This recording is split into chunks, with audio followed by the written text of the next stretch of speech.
Szóval, megcsináltuk a csípőhorpaszt.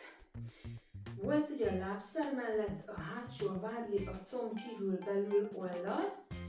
Most fogunk menni ugye a háti szakaszra, és ő lesz mégpedig. Én egyébként azt szoktam csinálni, hogy láncolatban gondolkodok, tehát megcsinálom a hátsó láncot és aztán az elősőt. De most ugye úgy vettem föl, hogy alsó szakasz és felső szakasz legyen benne, tehát most megyünk a háti szakaszra. Ágyéki szakasz egy nagyon lágy, vagyis nem lágyszövet, hiszen itt van a széles ágyéki zombójád, ami egy nagyon erős rostos kötőszövet, viszont az ágyéki szakasz pedig úgy tudnám mondani, hogy nagyon érzékeny inkább, és régebben azt mondták, hogy nem szabad hengerezni, viszont mivel ott van ez a széles ágyéki izompója, így ő nagyon be tudott állni, és behúzhatja a derekat. Ezért érdemes az, hogy hátul kéztámaszt helyezel, lábak elől, és szépen lassan ebben a rákpók tartásban annyi testsúlyt helyezel erre az ágyéki részre, amennyi kellemes. Ha porckorong-sérved van, csípolya összecsúszás, bármilyen krónikus úgymond gerincbetegséggel, akkor érdemes megfigyelni, hogy itt ugye fájdalmat érzel, vagy nem. Ha fáj, abba hagyod, nem csinálod, tehát nem probléma az ilyesmi. A lényeg az, hogy kiküszöböljük azt, hogy nagyon fájdalmat érjünk el. Alsó borda kosártól föl egészen a szirtig, alsó borda kosaromat megkeresem, jó? Nem a gerincoszlopomat fogom hengerezni, hanem a gerinc melletti mély izmokat. Oda fogok lenni a alsó, vagy menni az alsó borda kosárhoz,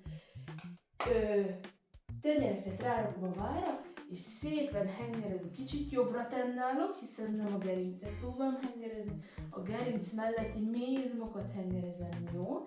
Azért fordulok jobbra, hogy ne a gerincoszlopomat hengerezzem meg teljes mértékben, ne arra essen a testsúlyom 80%-a, hanem az izmaimra.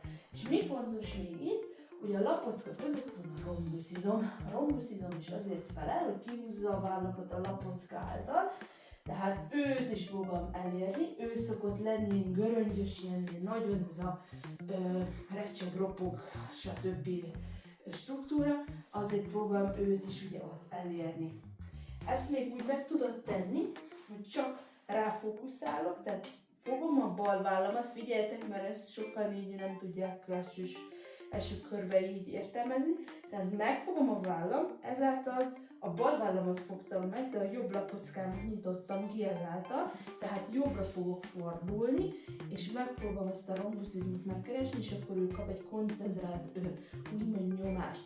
Ezáltal megint betódul a vér, ugye ahogy nyomás írja az izom struktúrát, betódul a vér, ahogy elhúzod, ugye már szívja be ez akkor szívja be ugye a vért, első meg kinyomja, majd visszaszívja, és ez gyönyörűen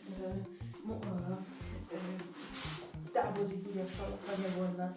Itt is megpróbálom mutatni, tehát most a jobb vállamat fogom meg, a bal lapockát nyitom ki, és ott próbálom átmasszírozni szépen, lassan ezzel a mozdulattal.